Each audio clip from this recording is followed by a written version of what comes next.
Bagaimana agar tetap mendapatkan pahala dan ridho dari balik punggung suami? Tapi bila suami sebagai pemutus silaturahmi kepada keluarga anak dan keluarga suami akibat perselingkuhan suami. Masya Allah. Kita menjawab dulu. Kedudukan suami dalam kehidupan istri sangatlah besar. Karena surga itu identik bagi wanita dengan keridhaan seorang suami. Rasulullah SAW menyampaikan dalam hadis dan riwayat yang sahih, "Lau kanat bihi qarhatun falahasatha ma'adat haqqahu syai'an." Kalaupun seorang istri mendapati suaminya ada nanah yang keluar dari sekujur tubuhnya, lalu wanita menjilat setiap nanah-nanah itu, sampai habis nanah itu dia jilat dari tubuh suaminya, itu pun tidak bisa membayar bagaimana harusnya dia bersyukur kepada suaminya. Dan itulah kedudukan seorang suami dalam kehidupan seorang istri. Istri ataupun wanita sebelum dia menikah dan sesudah menikah kedudukannya berbeda untuk mendapatkan surganya Allah. Ketika dia belum menikah, maka yang pertama Allah dan Rasul, kemudian ibu dan bapaknya. Tapi ketika dia sudah dihalalkan oleh seorang laki-laki, Allah dan Rasul, suami, kemudian ibu dan bapaknya. Urutan ibu dan bapaknya jatuh pada urutan setelah suaminya. Kenapa seorang suami mendapatkan kedudukan semacam itu? Kita harus paham dulu, Allah tidak pernah menyamakan antara laki-laki dengan perempuan. Walaisa dzakar unsa, laki-laki tidak pernah sama dengan perempuan. Artinya konteksnya adalah memang medan jihadnya laki-laki dan perempuan itu berbeda. Medan jihadnya laki-laki adalah ketika mereka berjuang untuk menegakkan kalimat Allah di tempat-tempat jihad ketika terbuka pintu jihad yang benar. Adapun medan jihadnya perempuan itu tidak di tempat jihad. Jadi tidak usah ada ibu-ibu di sini ngomong, saya pengen ke Palestina Ustaz, tidak usah. Saya pengen menggantikan posisinya Razan, alah tidak usah ibu. Nanti dengar suara tembakan malah terkencing-kencing nanti, maaf. Nanti ada suara bom, yang lain maju takbir, ibu-ibunya malah toilet, mana toilet. Karena memang bukan medannya, dia berada di tempat jihad. Makanya tempat jihadnya seorang wanita itu bersama dengan suaminya. Kalau menyebutkan konteks jihad, itu tidak ada yang gampang. Tidak ada yang mudah. Kalau ada seorang wanita berkata enak betul dan sulit betul untuk mendapatkan ridhonya seorang suami, yaitu karena medan jihadnya seorang wanita. Kenapa seorang suami mendapatkan kedudukan yang semacam itu? Karena tanggung jawab dia begitu berat kelak pada waktu di kampung akhiratnya. Maaf ya ibu-ibu. Ibu-ibu hari ini yang tidak puasa, makan apa? Nanti yang ditanya bukan ibu. Yang ditanya suaminya. Istrimu hari Sabtu di akhir Ramadan makannya bubur ayam. Kemudian tusuk satenya 3. Yang ditanya bukan istri, tetapi yang ditanya adalah seorang suami. Hartanya dari mana dan apakah membelanjakannya itu dulu mendapatkannya halal ataukah haram. Ibu terlambat sholat hari ini sampai sholat subuhnya jam 8 tadi. Waliyadzubillah, kalau ada harus diruqyah itu. Maka yang ditanya bukan istrinya, tapi tetangga yang ditanya adalah suaminya. Istrimu hari Sabtu ternyata sebelum kajian baru sholat subuh jam 8. Kenapa istrimu melaksanakan sholat subuh jam 8? Yang ditanya suaminya.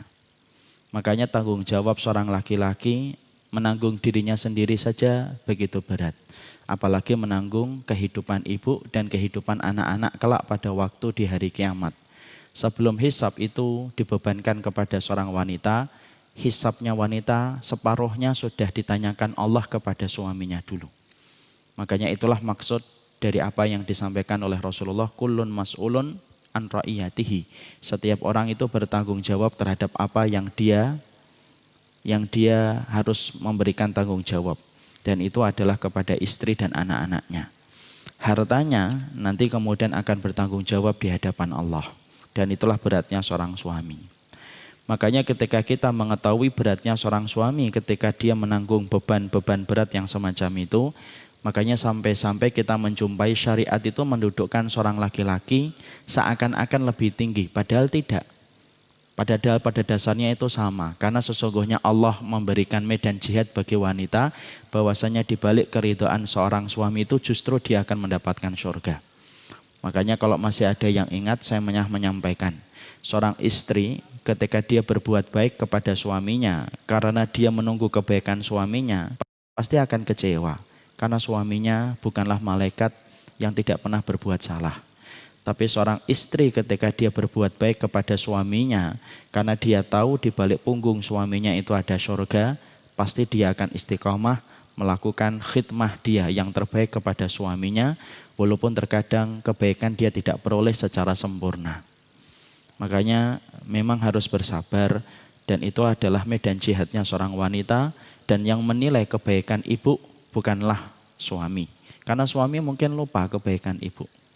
Yang menilai kebaikan ibu bukanlah seorang laki-laki yang bernama suami, karena dia mungkin terlewatkan ketika mendapati kebaikan ibu. Tetapi yang tidak pernah melewatkan kebaikan istri kepada suami, yaitu adalah Allah, ketika Allah akan menjadikan 8 pintu surga, akan memanggilnya kelak pada waktu hari kiamat, dan 8 pintu surga akan mempersilahkan dirinya untuk dilewati oleh wanita yang telah mendapatkan keridhaan dari suami, sampai-sampai 8 pintu surga itu tidak pernah menutup pintunya dari wanita yang telah mendapatkan ridho dari suaminya. Makanya besar betul. Tidak usah kita mengatakan, kalau suami saya kayak Rasul mungkin saya bisa, Ustaz. Tidak usah begitu. Asiyah itu mendapatkan suami Fir'aun. Siapa orang yang lebih kejam daripada Fir'aun? Yang memberikan kepres. Setiap bayi laki-laki Bani Israel dipenggal kepalanya. Saya bayangkan mental tentaranya Fir'aun itu sekejam apa. Sampai seluruh tentaranya Fir'aun melaksanakan perintahnya Fir'aun, setiap bayi yang baru lahir masih merah, dibuka itu celananya, dibuka penutup kain yang menutupi kelaminnya, ketahuan laki langsung dipotong kepalanya. Dan saya lagi mencari riwayat berapa ribu bayi yang dibunuh pada pemerintahan Fir'aun ketika dia memimpin wilayah Mesir. Belum ketemu sampai sekarang. Para ulama cuma menyebutkan mi'atun. Mi'atun itu ratusan bayi pernah dipenggal oleh tentaranya Fir'aun. Tapi yang menarik adalah justru Asiyah itu mendapatkan surga. Walaupun suaminya bukan nabi, bukan rasul, bukan pengurus masjid, bukan ustadz. Suaminya Fir'aun, tapi mendapatkan surga.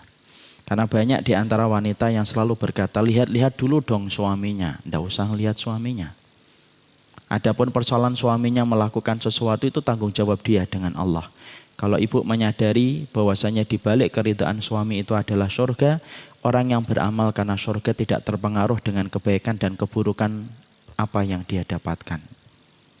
Makanya kita mendapati kadang-kadang ada wanita berkata, Mas, mbok kamu kayak Rasul gitu loh. Jangan mengharapkan suami kita kayak Rasul kalau diri kita bukan kayak Khadijah. Ya, kadang-kadang kayak Rasulullah itu loh. Suaminya nanti jawab, kamu aja nggak kayak Khadijah kok. Tidak usah mengharapkan saya kayak Rasul. Dan tidak usah menang-menangan kita nanti. Kalau ada kayak gini, suami ada yang, wah ini harusnya istri saya ikut kajian hari ini. Tidak usah gitu. Dan kemudian istri juga merasa, waduh suaminya jangan sampai dengar kajian pagi ini. Ini nanti akan jadi pembenaran untuk dia. Tidak usah. Tapi kita berusaha semaksimal mungkin. Kecuali ketika suami melakukan dosa-dosa besar. Nanti dilihat di dalam kitabnya Sahih Fiqih Sunnah Abu Malik Kamal Sayyid Salim. Kategori dosa besar itu kapan seorang istri boleh menggugat untuk suaminya dan boleh untuk tidak bertahan bersama suaminya. 1, melakukan syirik. Kufur. Syirik dan kufur itu contohnya apa? Entah menjadi dukun atau mendatangi dukun. Tidak sholat, berzina, dan betul-betul memastikan berzina ya, bukan menduga-duga bahwasanya itu berzina, tapi memastikan betul itu adalah berzina. Minum khamr, kemudian dia membela kebatilan mati-matian dan melawan syariat-syariat Allah, itu termasuk kategori dosa-dosa besar yang wanita boleh menggelegar suaranya untuk menggugat suaminya ketika suaminya melakukan dosa-dosa besar. Memukuli terus-menerus, memukuli anak-anaknya terus-menerus, memberikan rezeki yang haram tidak pernah berhenti dan tidak pernah mau dinasihati. Kalau kategori dosa-dosa besar itu silahkan.